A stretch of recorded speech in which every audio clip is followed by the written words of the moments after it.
well. How are you? I'm great. Very excited about the short coming out October 11th. It's really fun and I really like how you guys have the freedom to just kind of make fun of the entire Disney canon without I having love that they any let us, yeah. loopholes. I Like mean, without all these, classic characters, and I love putting in the Brothers Grimm joke, and Pixar, Star Wars, they've all been great. but yeah, and it is really fun to see like every time a new character showed up, I was like, oh yeah, right. Okay, but now we have Star Wars wins this next thing coming up. And when you have that freedom as a creative, how much fun is it to not have to think of like making a loophole joke about something like Simpsons maybe had to do in the past? Oh, it's great. And with David Silverman, who directed that, one of the most fun things is making a list of all the Disney villains we can put in the short. It just goes on and across all the tiles. And someone just pointed out to me, Sideshow Bob is now a Disney villain, so that's a great honor for Bob. Yeah, I do like that we have now technically, I believe it's this and Family Guy are like, yeah, I guess in theory you have to kind of label them as Disney cartoons. And They it are. I mean, yeah, and we do very both shows very well on Disney Plus and Hulu. yeah, and it's really fun though, as someone who I grew up watching this. I'm now in my 30s and they're still on the air. How is it for you? How has it been kind of having that knowledge and getting to like make these jokes that the Simpsons always used to make and knowing that like an entirely new audience is probably going to like get into the Simpsons because it's available on Disney Plus and things like that? That's my favorite thing. Kids get into the show and start binging it all over the world thanks to Disney Plus. And it's been 35 years since I started working here, so I'm just amazed that that happens. And it's also really funny because we did these Disney jokes when we weren't working for Disney, and now they're all part of the show that everybody can watch. So it's great. And I always love Disney. I love going to the parks. So, it's come full circle. Yeah, that is 100% my favorite part about this is I was like, yeah, well, they don't have to like worry anymore about making jokes I know because it's we just like, we just cleared the Hi Ho song for an episode. I mean, I'm like, this is amazing. I mean, you couldn't do anything with the dwarves, 20 years ago, believe me. you're like, I tried. Yeah. But I do really like that the Sideshow Bob is I guess relatable to me now because I love Halloween is my favorite time of year. And so hearing him sing about Halloween as the most wonderful time of the year, I was like, yeah, great. Keep it Oh, going. it's totally my philosophy because no one ever goes, "Oh, you ruined my Halloween, like you ruined my Christmas." It's like Halloween's only fun, and people can dress up the way they want to, and so it actually is my favorite holiday because there's just no pressure on it. Well, and it is. I'm a Scorpio, and so I'm always like, no, but we have to keep it going. It has to go into November. We have to have Halloween be longer Well, it than starts in just September now too, so yeah. yeah, No, it's just like we're like, yeah, it's Halloween, and it's going yeah. until Thanksgiving. But when you were kind of mapping this out, was it always just like, yeah, Sideshow Bob would be the character that wanted to sing this song about think or Yes, Halloween? that was the main motivation. Is Kelsey's always been fantastic whenever we've wanted him to do something. He's on the Simpsons ride, and so we were going, hey, this could be in a Halloween time frame because we have a full episode coming out at Christmas, a double episode on Disney Plus. I didn't want to be, conflicting with that. So Mhm. between Halloween and Kelsey, that was the genesis of it.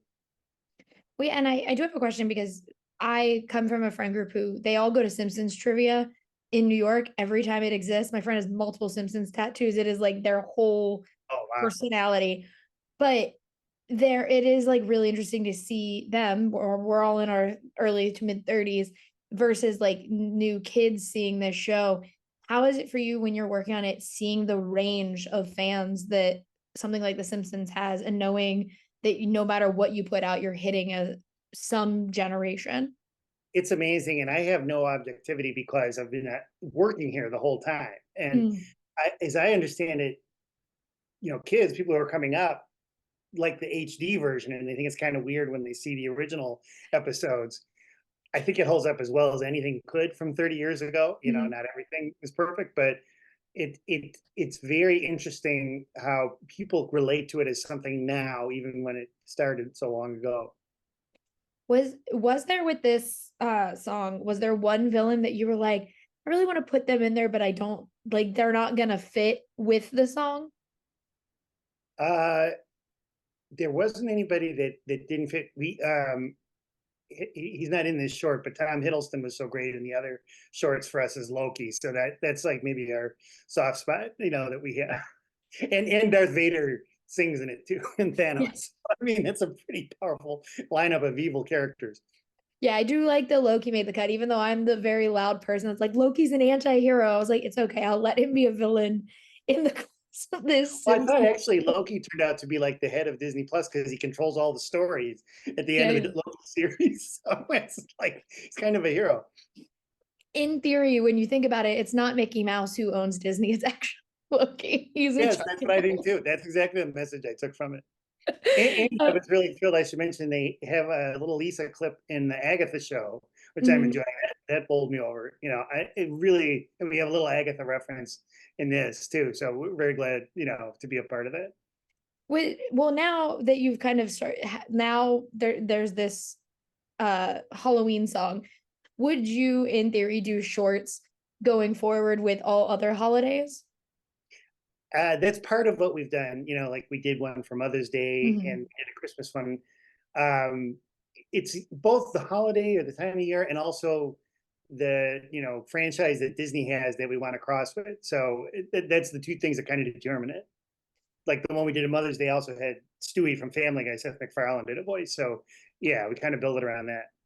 Is there one, since you guys are kind of building it around not only the seasons, but like other characters and things that they have, is there one thing that you're like, oh, I want to really find a reason why we have to work with this character? Well, I always want to come back to do shorts for Maggie. One, because she's free. She doesn't cost us anything. But two, because I just love doing these silent little shorts, like Mhm. Western and Charlie Chaplin. And David is such a great director. Do those.